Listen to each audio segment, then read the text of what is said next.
hinahanap ko yung laptop ko. Yan.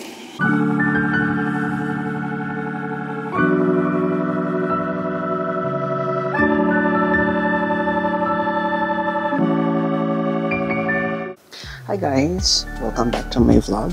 And kakagising ko lang. Muta.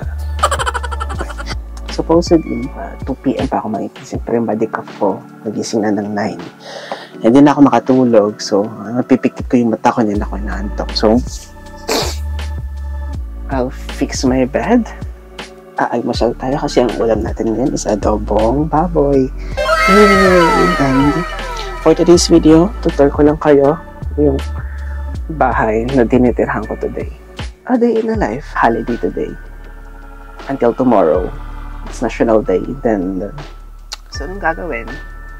Una, magliligpit ng kama. Mag-aayos pala, sorry. Hindi ako strong sa Tagalog, kaya pasensya naman guys. Hinampay.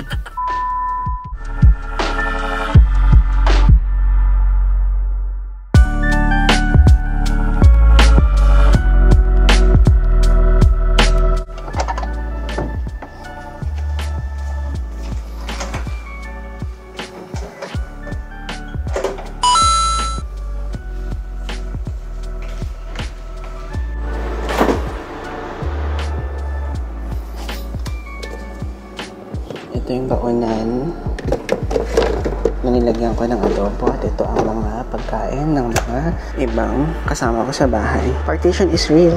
So, iinit ko itong adobong baboy.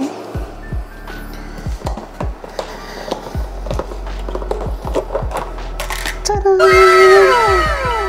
Ito naman yung lalagyan ko ng pinggan at baso.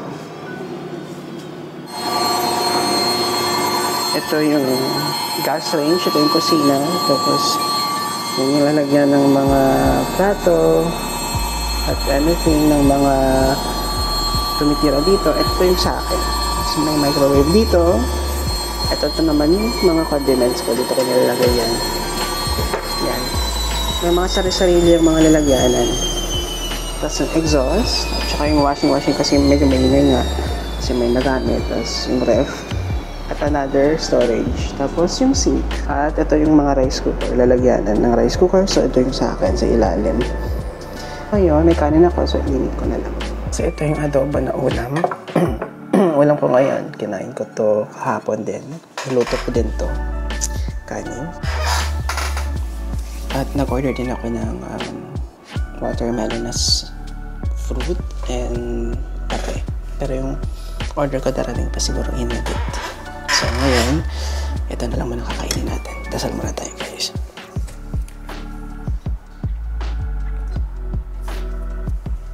So, kainan na.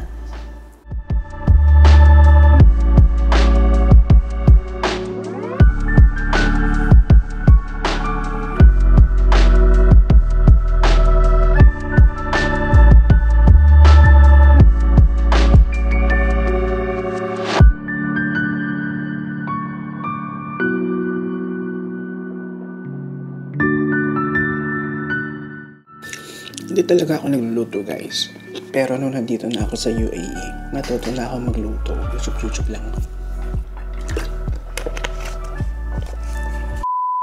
So guys, epic fail. Nag-order ako ng watermelon pero hindi ata naintindihan ng tao yung sinabi ko. So, ang binigay lang, copy ko. So, okay lang. Ang gagawin ko today, since tapos na akong nag-breakfast, dito na lang ako sa room mag-i-stay.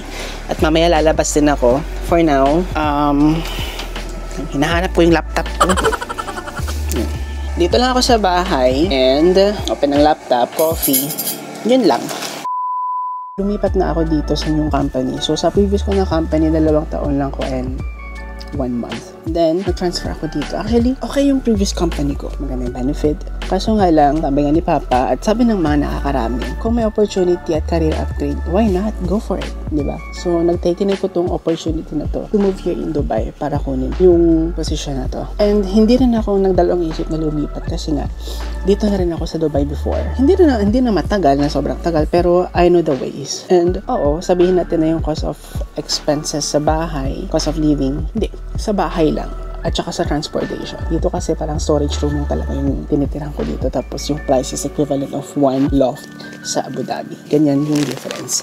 Yung transportation naman, almost the same, I can say. Pero kapag sa bus naman kasi doon sa Abu Dhabi, you can pay only like around less than 100 dirhams. That's for a month. Pero sa akin kasi metro yun, so 230. Pero 230 na yan, metro and bus na yan with the zones. Kasi Burjo man ako so zone 2 to zone 6. Good for a month na. Pero may ina-offer din kasi metro na good for 3 months, 550 dirhams. So like about 183 dirhams. Nabubulol ako. 183 dirhams every month. Siyempre, namimiss ko din yung mga kasama ko sa work, lalo na si Auntie Rosma, si Manang Gisis, Auntie Cheer. Pero that's life. We need to move on. Pero of course, nagko-communicate din ako sa kanila kasi may group na kami sa WhatsApp. Narinig nyo na to sa akin before na mag-start ako ulit na mag-vlog. Kaso nga lang, minsan nababurnout ka sa mga ibang ginagawa mo, so wala ka ng time. Oo, gusto mo mag-edit pero parang wala talagang time. Meron akong pending na video from Hong Kong and Singapore. Hindi ko pa na-upload until now. Ito yung typical ko na day kapag wala akong pasok. Kasi paglalabas ako, gagastos na naman ako eh. So, tipid din. So, dito lang sa bahay. Pero kapag na-feel ko na parang kailangan ko ng vitamin D, ayun, lumalabas ako. Speaking of vitamin D, kailangan din natin ng multivitamins, especially this weather na winter. Kasi change of weather, minsan lahat ay nagkakasakit o sipon, ganun. Mostly, I mean. So, yan lang yung mga hanash ko today. So, update ko today kung ano man nangyari sa akin today, kung bakit di ako nakapag-upload. And then, that's it. I mean, it's, unbelievable na nakuha ko na talaga yung work na gusto ko. I mean, thank you, Lord. Ganun. So, yeah. Thanks for watching and hit subscribe and press the notification bell kasi mayroong pa akong i-upload na mga videos. See you. And thank you. Bye!